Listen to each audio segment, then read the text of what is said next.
welcome back. I hope you enjoyed an opportunity to talk to some of the other guests. I, however, had a cup of what could only be described as lava, commonly called coffee, and I went onto a book website and ordered several copies of a certain lady's book.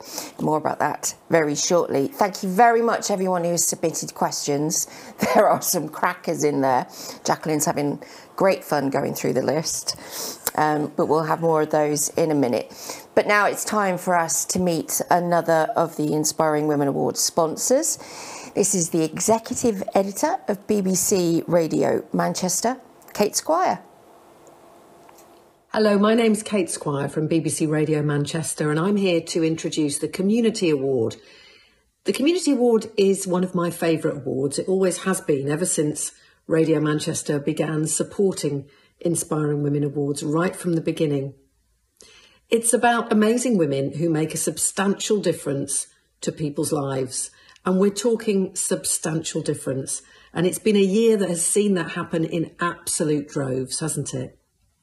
So I just want to say that BBC Radio Manchester thoroughly enjoys and supports these awards. They're really important. So congratulations to all the amazing women this afternoon who are being honoured. But particularly congratulations from me to everybody in the Community Award, and especially the winner. Congratulations. Have a great afternoon. Okay, it's right. It has been an extraordinary year, which has put many of us to the test. But it's also been a year when we've perhaps proved to ourselves and to the rest of the world just how versatile and agile we are. Meet our next nominee, Karen Campbell-Williams from Grant Thornton.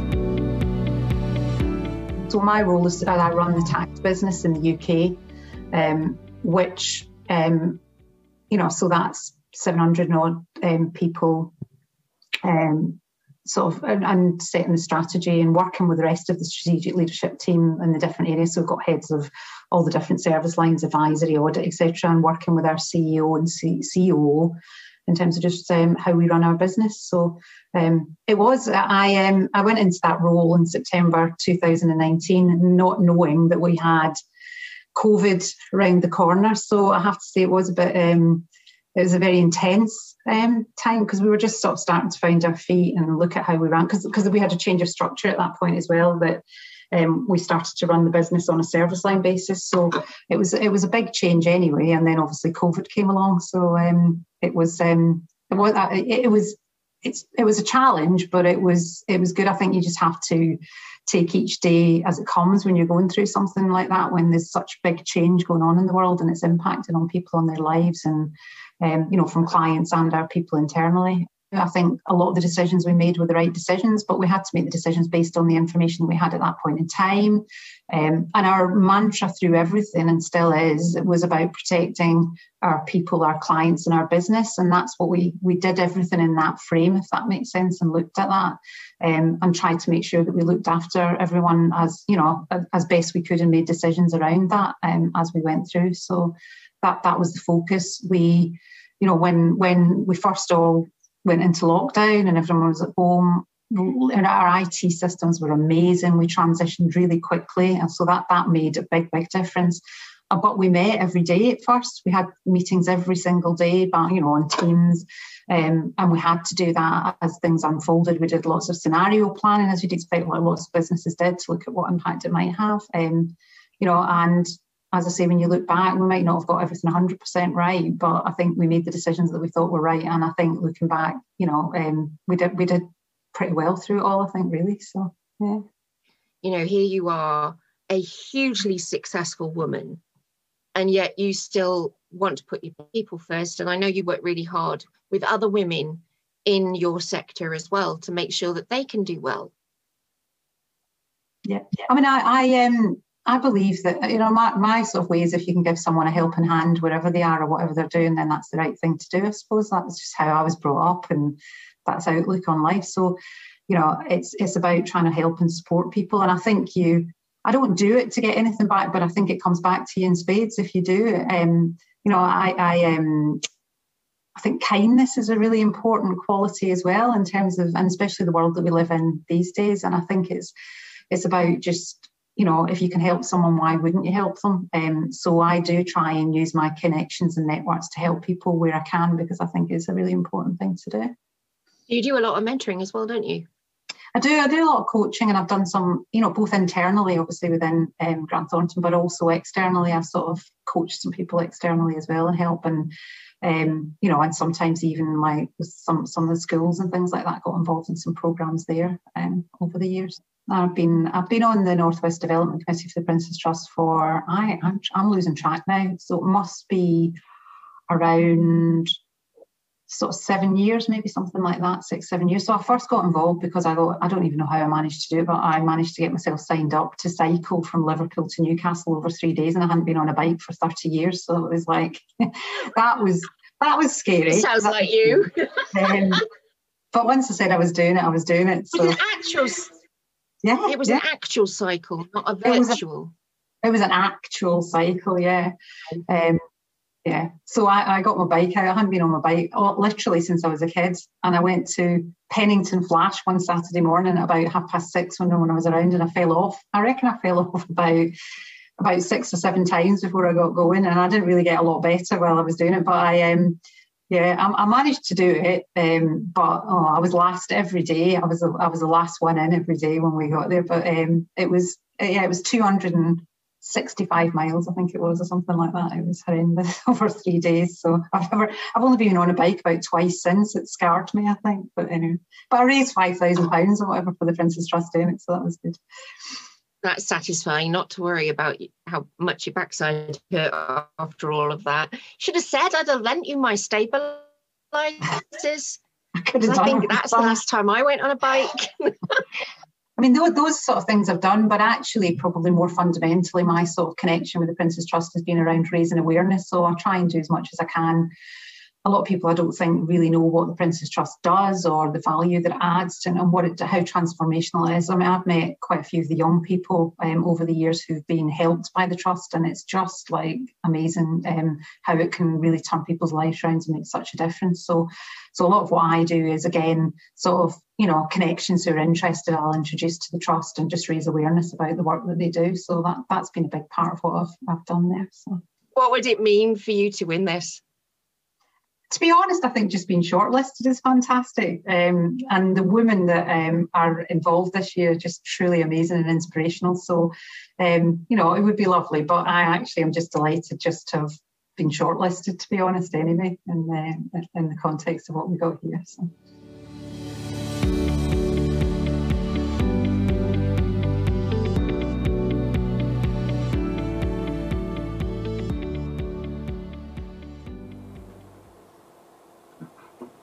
Hey, Karen. Hello. Oh, have you got a fringy, tassely dress on, or is that a normal dress? No, this is a very normal dress. It has actually got some tassely, fringy bits on the arms, but aside from that, no. Stop digging. Stop. Your bosses are watching. No.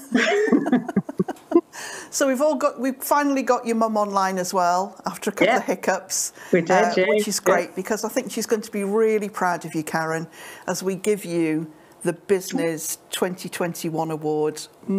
Honestly, how you fit in a day, well, I know you don't because you work 24 hours, but how you fit in your work, your commitments to other people. And you're one of the few people I know that if I say, do you fancy doing this? It's always yes. Let me work around it. I'll, you know, and all the stuff you do, the travelling, you know, the Prince's Trust work, it's just phenomenal. I know you're a tax accountant, so obviously you've stretched a 24-hour day into something that we lesser mortals haven't found the secret of yet. But congratulations, Karen. Oh, thank you very much. I'm just sort of I've just watched all the women today and thinking how fantastic everyone is, and it's just amazing to sort of be here and have this. Over the years, I've probably said that on the video, didn't I? But I've nominated lots of people that are doing amazing things, and it just feels surreal for me to be here. So thank you very much for everything. I've got a glass of Prosecco here. I haven't had any yet, but So congratulations to everyone. It's been a fantastic afternoon, and thank you for getting me involved. It's been amazing. Thank you. Well done, Karen. And also, just before I go, I'd just like to say thank you to all the supporters and people I've got on here. There's lots of my friends and people that have been a fantastic support to me, and people I work with, my colleagues and my family, everyone. I couldn't do it without all of them either, really. So it's brilliant. So thank you. We'll think about you in the hangover tomorrow. No, I've got to jump on a client call at 4:45. So that's big on in the scene. Okay, see you soon, Karen. Thank you. Bye. Bye. That's the one thing, isn't it? Is that these ladies are sort of fitting in an awards ceremony whilst carrying on doing the job, which is terrifying, really. It is extraordinary what our guests and our winners get up to on a day-to-day basis. Well, I know that I've had to book times to speak to Karen about other things, because she's booked places and we've had to coordinate all that, and it's like I've got a 10-minute slot at 6:10 or something. I mean, it's crazy. So yeah, no, very well deserved. As we've already heard this afternoon, one of the really big key issues facing us at the moment is the environment and the planet. And climate change, what we do today, will affect the way that we live our lives in the future. There's just no argument with that. It's a hot topic. You could say there's a bit of a buzz about it. Oh, God. It's, I can hear the tumbleweed. There's no need for that. No wonder you're cheap. Yeah. Cheap, charming. I think you'll find the word is free. So this is where our next nominee comes in, Emma Buckley from Buckley's Bees. She is trying to make a difference for all our sakes.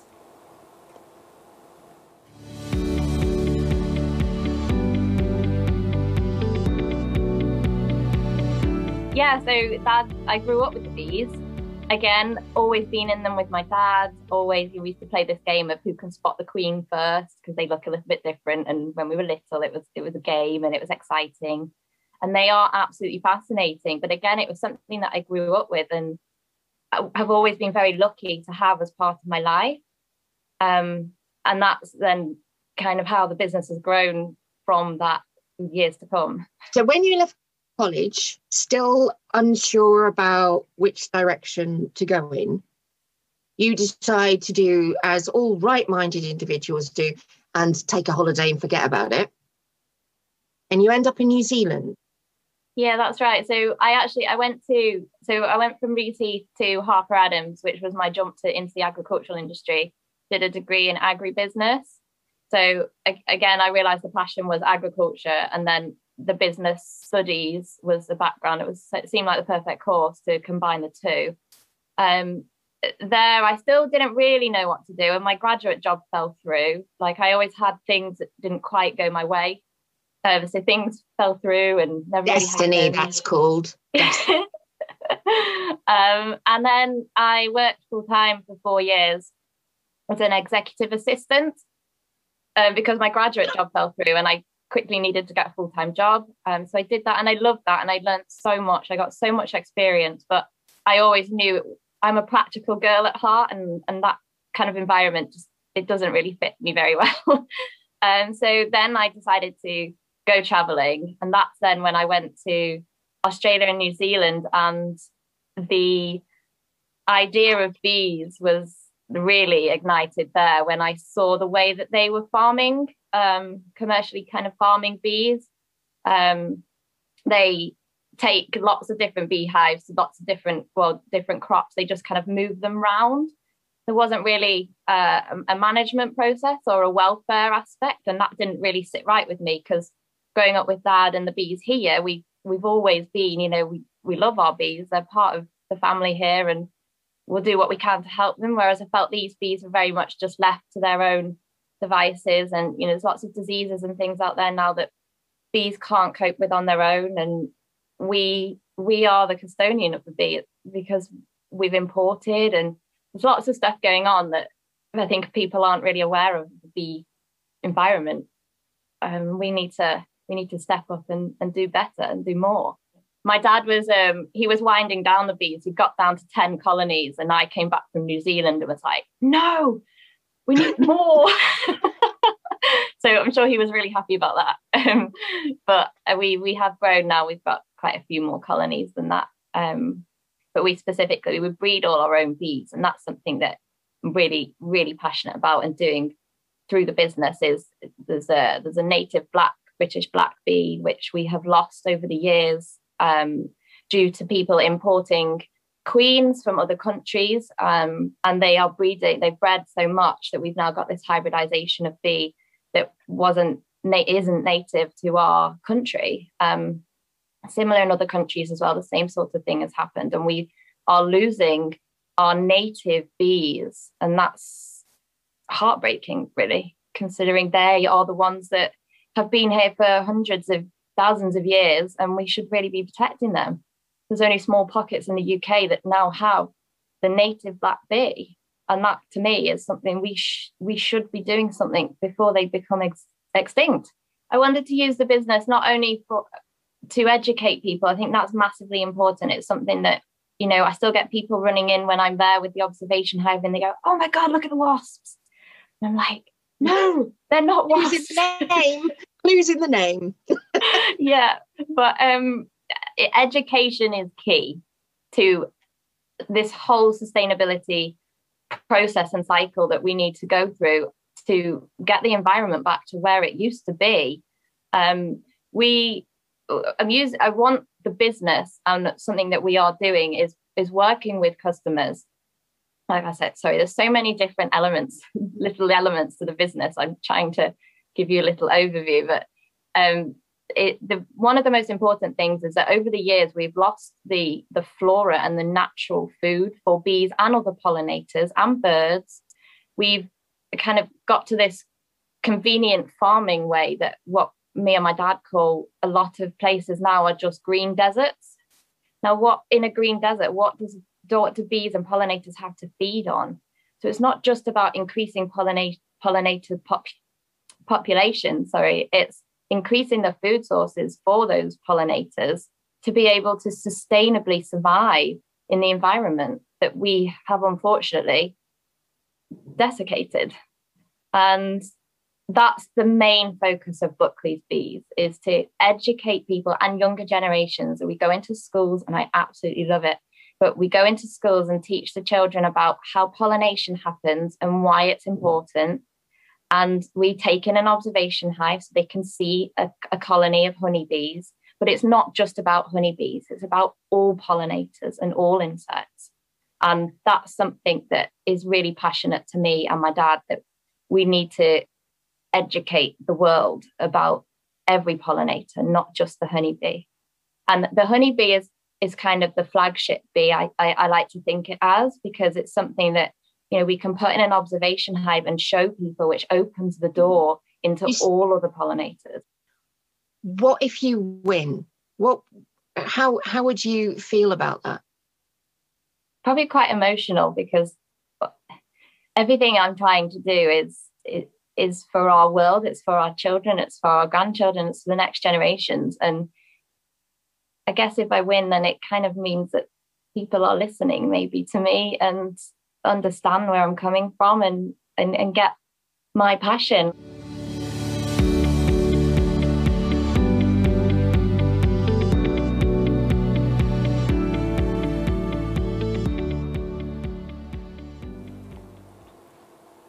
Oh, Emma, you little buzzy bee you. And we won't talk about sticking bottoms in pollen, which Michelle and I have just been discussing with you, but we'll leave that to everyone's imagination. What an amazing job you're doing, Emma. Absolutely incredible. Oh, thank you. I'm trying my best. You know, we need them.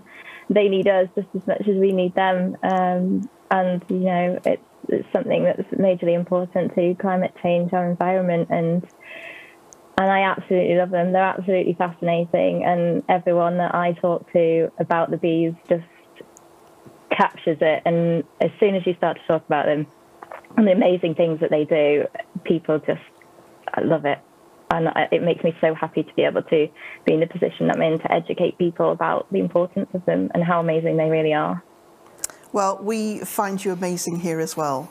So, and we want to say thank you to your dad for making your afternoon tea before the real afternoon tea arrived. What a sweetheart, because he said you're inspiring, but you forgot the honey, but we'll pass over that one. Yeah. And what I'd like to do is, Emma, whichever way around it is, sorry, congratulations. You are our 2020 Entrepreneur Award winner. Please keep doing what you're doing. Oh, thank you so much. And if you wouldn't mind, just like to say, this wouldn't be possible without my dad. It's his passion. He's been doing it for over 50 years, and I've grown up with that, and I feel incredibly lucky to have been able to have the upbringing that I have. So I would like to dedicate this award to my dad. So, thank you so much. You can get a bit of Tipp-Ex, cross your name out and put your dad's on it if you want to. He can be our inspiring woman. Thank you so much. It means the world. Thanks, Emma. Thank you. Bye. Bye-bye. Oh. I met Emma a couple of summers ago at the centenary celebrations for Bentley, obviously while I was picking out a new car, and just watching her and her dad talking about the bees. And they have a display unit that they take around, which is like a glass-fronted hive, and you can see all the bees. And the fact that they got worried about the bees getting tired, so they would take the bees away from public view. And when I asked her about it, she said, well, you wouldn't leave the dog in the car at Crufts, would you? Aww. And it just makes you think, doesn't it? It makes you, and it's nice that there are people like that out there. Yeah. And I'm not sure her dad will appreciate being called an inspiring woman. Oh, sorry, sorry, Mr. Buckley. He's a very dashing man, actually.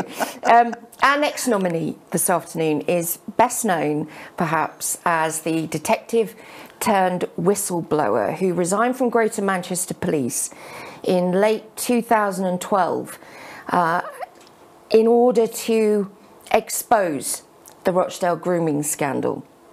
The issue of exploitation, which many of us will have seen the drama of three girls and really been quite shocked by what they saw. It's been shocking to us, but it's absolutely cost Maggie Oliver such a lot in her life. But her absolute dedication and determination to speak on behalf of those who haven't got a voice and who don't get listened to has led to the creation of the Maggie Oliver Foundation. And that foundation is every single day helping survivors to transform pain into power. That was powerful.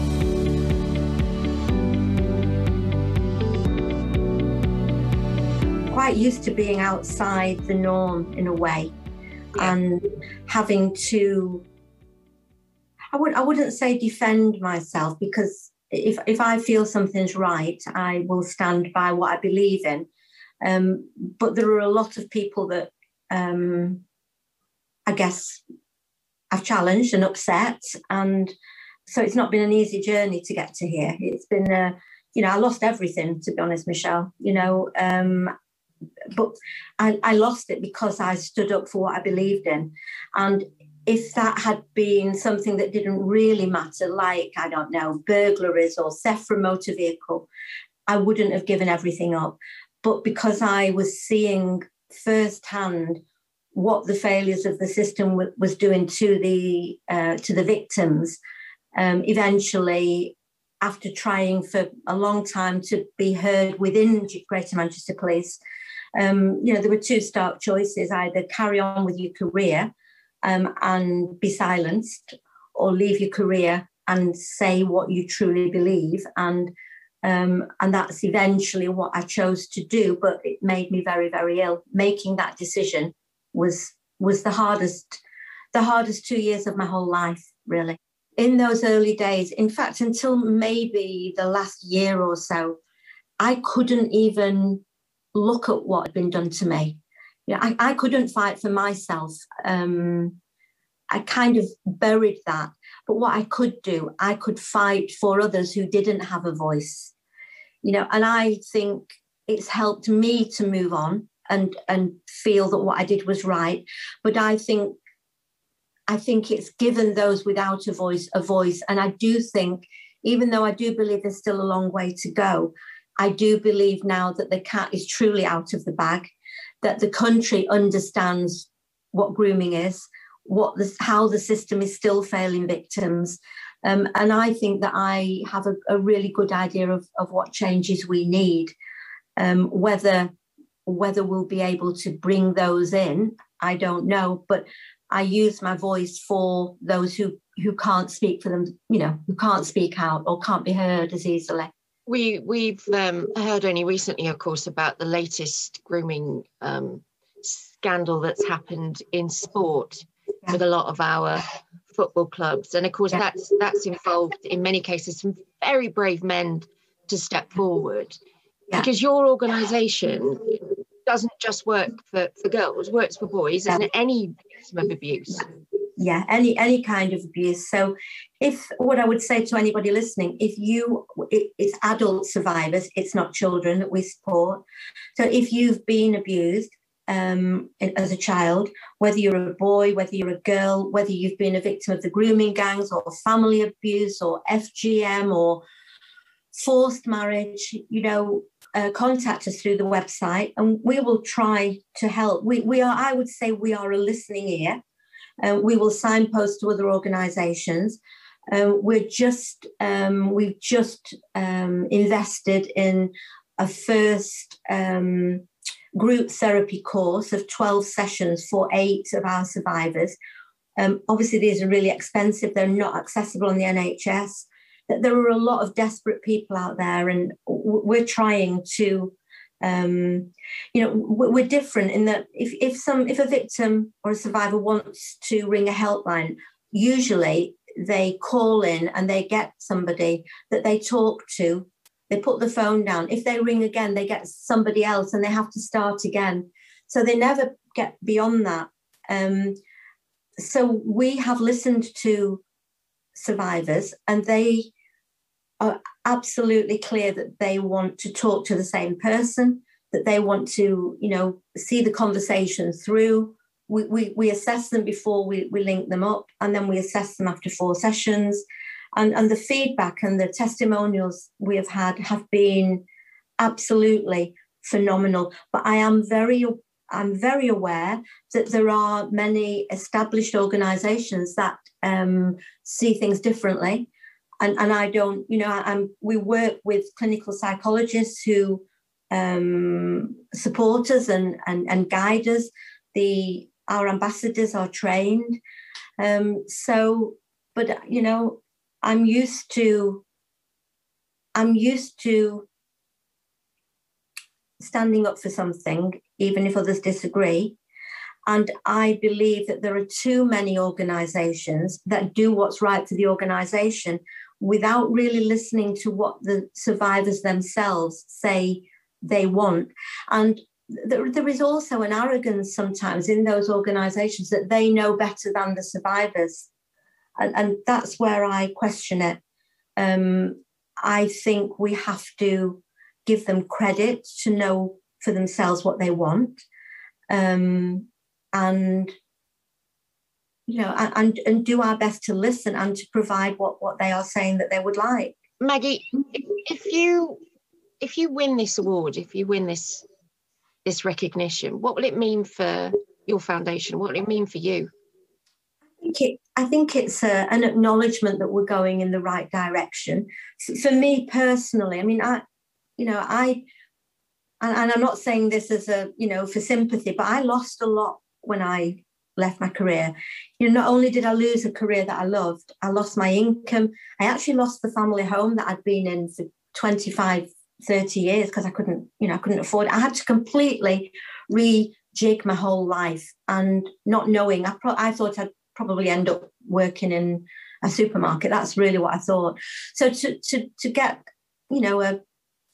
an acknowledgement that it wasn't all for nothing, that ordinary people have supported what I've tried to do, That's really what this is about. I don't care about upsetting the establishment if I feel it's the right thing, but for ordinary, decent people to understand what I've tried to do and support that fight, that really is what's kept me going through the toughest times when I'm being when I have been criticised. I've hardly had any trolls or bad things said on Twitter or on it. It's always people saying, we've been in that place. Thank you for speaking up for us. So this award would make me feel that it's not been in vain, if you like.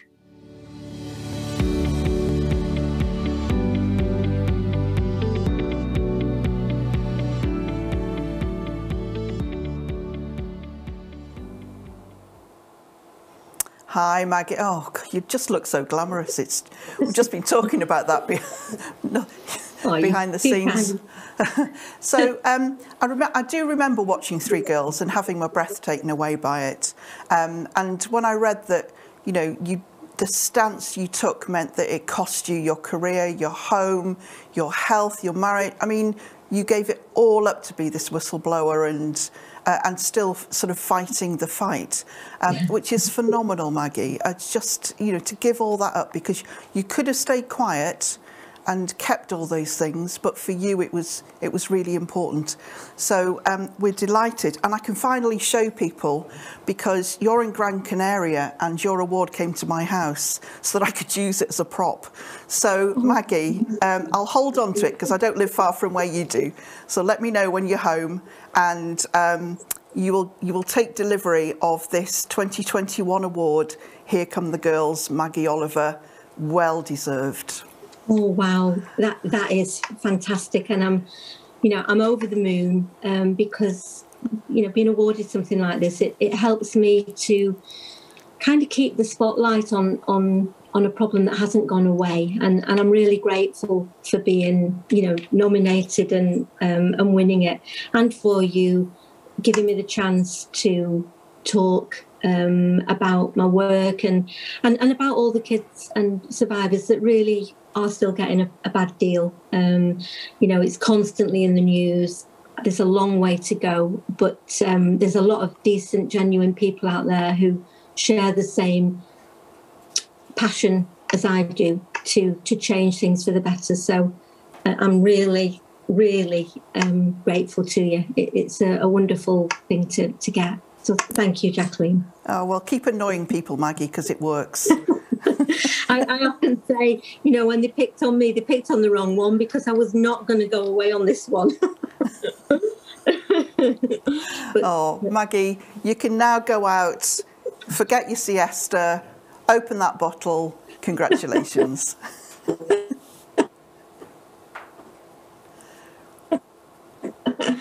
Oh, thank you so much. I'm home. Let's meet up and have a proper face-to-face instead of all this bloody technical stuff that I'm not very good on. Hey, you and me both. They've just given me the iPad with the questions on, and I've already lost it twice. So thanks, Maggie. Thank you so much. Thanks, everybody. Bye. Bye-bye. Oh, she's in the sunshine. She was bragging and Ailey didn't give it to her. I hope you wipe off the fingerprints. Oh, yeah. The extraordinary thing about Maggie's story is, I've been a journalist for 31 years, 2 decades plus of which were in Manchester. And when those stories started to come out, you thought, nah, it's an exception. That was that won't happen. And it's time and time and time again that our future generation of women are being damaged in this way. And if it wasn't for people like Maggie, some of them would never recover from that. No, and some haven't, have they, unfortunately? No. So, yeah, brilliant woman.